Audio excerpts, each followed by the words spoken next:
বন্ধের কর্মসূচি মুরব্বীদের কর্মসূচি পেশ পেশ পেশ হবে স্মারকলিপি পেশ হবে যুবকের গলা কি জোর নাই যুবকের গলা কি জোর নাই আমরা কি পারবো না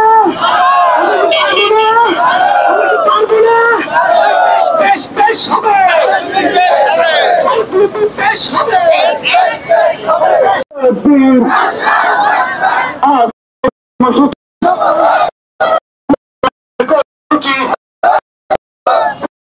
কর্মসূচি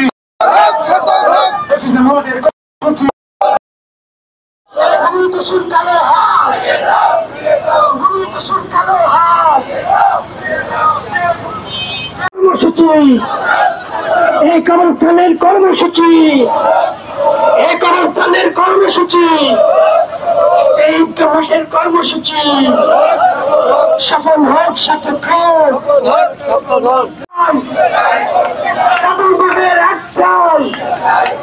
এক বছর কালো হাত এক বছর কালো হাত এক বছর কালো হাত এক বছর কালো হাত আজকের কর্মসূচি মুরব্বীদের কর্মসূচি মা বোনদের কর্মসূচি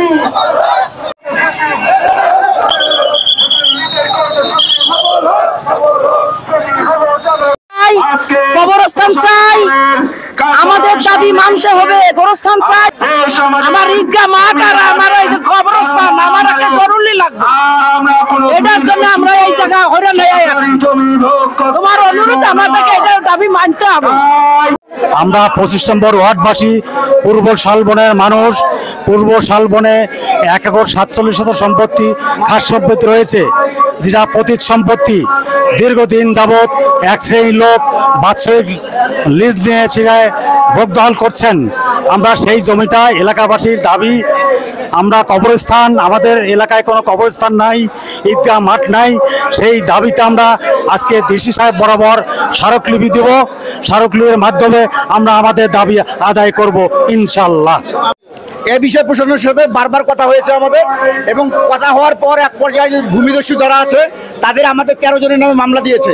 সেই মামলারও প্রতিবাদ জানাচ্ছি আজকে আমরা এই কর্মসূচি থেকে মামলা প্রত্যাহারের দাবি জানাচ্ছি, এবং আরও জানাচ্ছি যে আপনাদের যে 147 শতাংশ জমি আছে, আমরা ঈদগাহ মাঠ এবং কবরস্থান সেখানে প্রকল্প বাস্তবায়ন করব। আমরা যারা আছি, আমরা 9 জামাতের লোক আছি, এবং বোতলাপাড়া বৈশাখী যুব সংঘ একটা সরকারি প্রতিষ্ঠান, রেজিস্ট্রারকৃত প্রতিষ্ঠান, সে ক্লাবও জড়িত আছে এর মধ্যে। আমরা যাদের নামে মামলা হয়েছে, 12 বছরের শিশুর নামেও মামলা হয়েছে, ভূমিদস্যুরা তাদের নামে মামলা করেছে। আমরা এই মামলা আজকের কর্মসূচি থেকে প্রত্যাহার চাচ্ছি, এবং ডিসি মহোদয়ের কাছে আমরা আকুল আবেদন জানাচ্ছি যে আজকে আমাদেরকে এই জমিটা লিজ দেওয়া হোক। পতিত জমিতে আমরা ঈদগাহ মাঠ এবং আমাদের কবরস্থান দাবি নিয়ে আসছি ডিসি অফিসের কাছে, এবং আমরা ডিসি সাহেবের কাছে এই মর্মে স্মারকলিপি জমা দিয়েছি। আমাদের একটা দাবি, ওখানে আমরা কবরস্থান এবং ঈদগাহ মাঠ বাস্তবায়ন করব ইনশাল্লাহ।